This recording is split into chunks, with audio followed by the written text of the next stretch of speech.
India became the fourth country to land on the moon and the first country to land on the moon's south pole after Chandrayaan 3. It is a historic achievement by ISRO scientists. Thanks to their efforts, India has now become one of the leading countries in the space race. Exploring the moon is very important, so that the country that does that can acquire the resources lying on the moon. Before that, let's take a look at the satellites that got launched before this. India launched two satellites in the same name, Chandrayaan 1 and Chandrayaan 2. The word Chandrayaan was named by former Prime Minister Atal Bihari Vajpayee. Chandra means moon, Yana means vehicle. So basically moon vehicle. Chandrayaan 1 was launched on 22nd October 2008 from Sriharikota. If we need to go somewhere far, we need vehicles. Similarly, if we need to launch satellites, we need launch vehicle. The launch vehicle for Chandrayaan 1 was PSLV. This mission was successful, and thanks to this mission, we discovered water on the moon's surface. Chandrayaan 2 is the second exploration project under the Chandrayaan program. It consisted of an orbiter. Orbiter is not supposed to land, it is supposed to go around the orbit. The objective of Chandrayaan 2 was to explore the south pole of the moon. This mission was partially successful because the orbiter was fine and it did its job, but the lander while landing crash landed on the moon.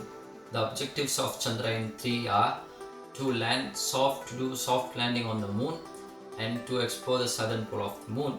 Main parts of Chandrayaan 3 were the lander, rover and propulsion module. All were in the tip of the rocket. Lander is supposed to land on the moon and rover is used to do scientific experiments after it lands on the moon.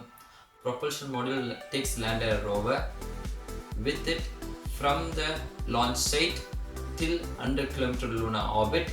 After that, lander and rover get separated from the propulsion module and goes on to land on the moon. This mission, as you know, is a successful one. Resources like water ice, which is found commonly in the southern pole of the moon, it can be broken down into oxygen and hydrogen.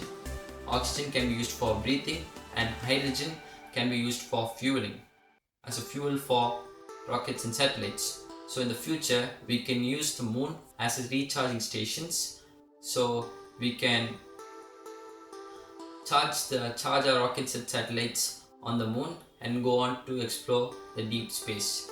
Moon is a huge source of helium-3, which is used in medical fields and several other fields. Rare earth metals are also present on the moon's surface. It is easily accessible from the moon. With rare earth metals, we can manufacture military equipments and we can manufacture semiconductors, which is very important because we can't manufacture phones or computers without that. Thank you for watching the video. Like the video and subscribe to the channel.